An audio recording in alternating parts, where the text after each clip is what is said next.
Hello बच्चों, let's read the question together. तो question क्या कह रहा है? Some of the characteristic features are given below. Option A, it is required a large amount in comparison to other micronutrients. Option B, it is an important constituent of protein involved in the transfer of electron like ferredoxin and cytochromes. Option C, it is essential for the formation of chlorophyll.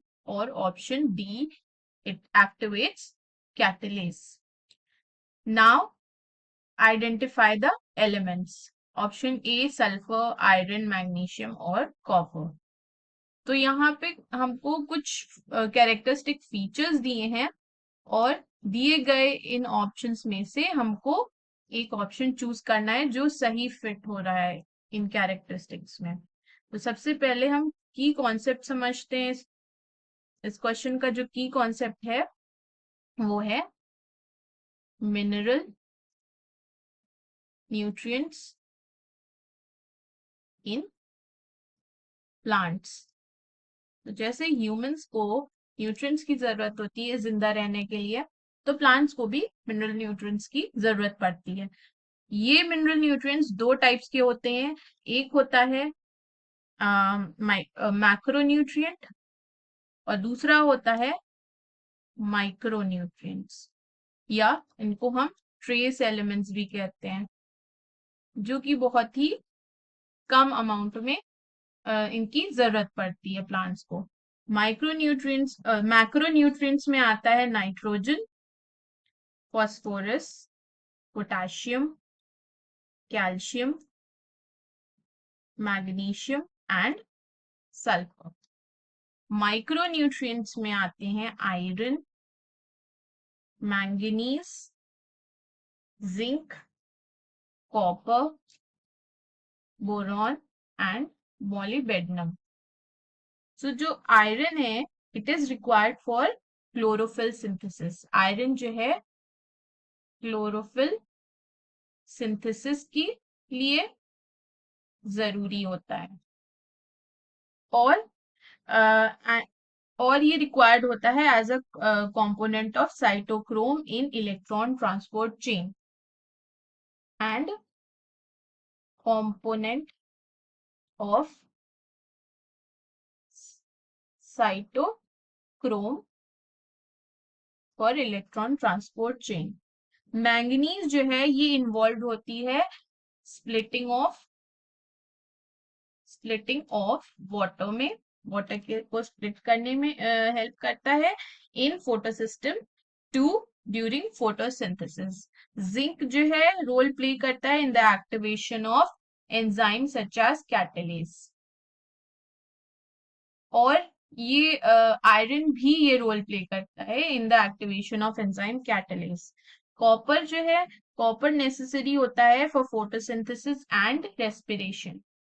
Photosynthesis और respiration के लिए जरूरी होता है। Boron important होता है cell wall के formation के लिए। सेल वॉल फॉर्मेशन के लिए बोरॉन इंपॉर्टेंट होता है। मॉलिबेडनम रिक्वायर्ड होता है for nitrogen fixation. Nitrogen fixation में ये हेल्प करता है और नाइट्रेट रिडक्शन में भी ये हेल्प करता है। अब जो दिए गए फीचर्स हैं उनको हम चेकआउट करें। तो सल्फर एक माइक्रोन्यूट्रिएंट, सल्फर जो है एक मैक्रोन्यूट्रिएंट है। सल्फर मैक्रोन्यूट्रिएंट है जो कि अमीनो एसिड जैसे सिस्टीन एंड मिथियोनीन और विटामिन की सिंथेसिस के लिए जरूरी होता है। तो सबसे पहला जो हम डिस्कस करेंगे sulphur.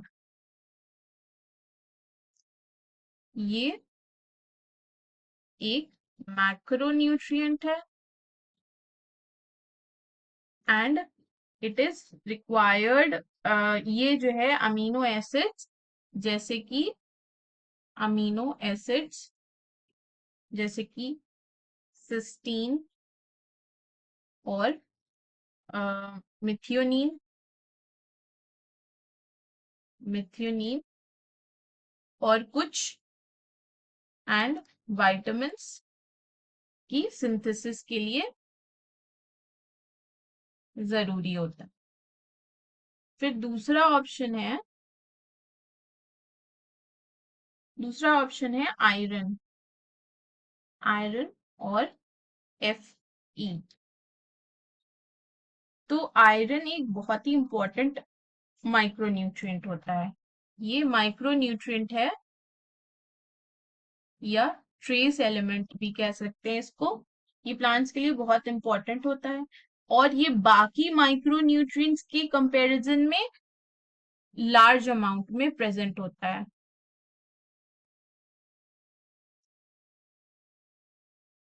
present in large amount in comparison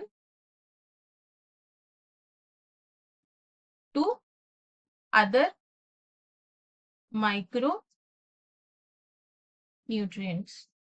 दूसरे माइक्रोन्यूट्रिएंट्स के कंपैरिजन में ये लार्ज अमाउंट में प्रेजेंट होता है।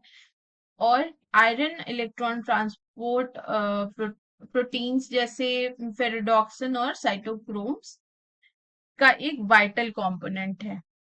ये this is a vital component for electron transport और ईटी इन शॉर्ट, जैसे कि फेरोडॉक्सिन एंड साइटोक्रोम। ये फर्स्ट फीचर, सेकंड फीचर हो गया इसका। थर्ड फीचर है ये क्लोरोफिल सिंथेसिस के लिए भी एसेंशियल है। Essential for chlorophyll synthesis. Chlorophyll के सिंथेसिस के लिए भी ये एसेंशियल होता है। और कई एंजाइम्स इंक्लूडिंग कैटलेस के लिए कोफैक्टर का काम करता है। वर्क्स एज कोफैक्टर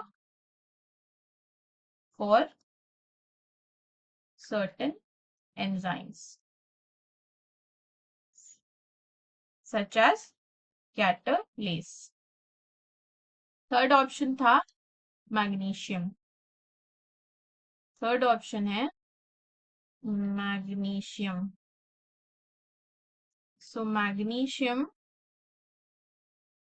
ये भी एक मैक्रोन्यूट्रिएंट है और ये क्लोरोफिल मॉलिक्यूल का सेंट्रल एटम होता है। फोटोसिंथेसिस के लिए जरूरी होता है और कई एंजाइम्स को एक्टिवेट करता है। ये फोटोसिंथेसिस के लिए इम्पोर्टेंट होता है। कई वेरियस एंजाइम्स को एक्टिवेट करता है और क्लोरोफिल मॉलिक्यूल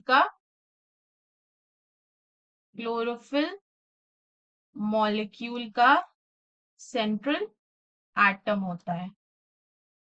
सेंट्रल एटम होता है ऑफ क्लोरोफिल मॉलिक्यूल। फिर ऑप्शन डी को भी चेकआउट करते हैं, जो है कॉपर। फोर्थ ऑप्शन कॉपर और Cu। तो कॉपर एक माइक्रोन्यूट्रिएंट है। ये है एक माइक्रोन्यूट्रिएंट और ये क्लोरोफिल मॉलिक्यूल का सॉरी ये एक माइक्रोन्यूट्रिएंट है जो फोटोसिंथेसिस रेस्पिरेशन में इन्वॉल्व है और कुछ एंजाइम्स का कंपोनेंट है, लेकिन ये ज्यादा अमाउंट में रिक्वायर्ड नहीं होता है। सो इन कैरेक्टरिस्टिक्स को नजर में रखते हुए जो सबसे सही आंसर है वो है option B, iron. Iron is the correct answer. Option B, iron is the final answer. क्यों? क्योंकि आयरन से ही जो दी गई कैरेक्टरिस्टिक्स हैं वो मैच कर रही हैं। तो फाइनल आंसर है iron. Thank you and I hope you all understand.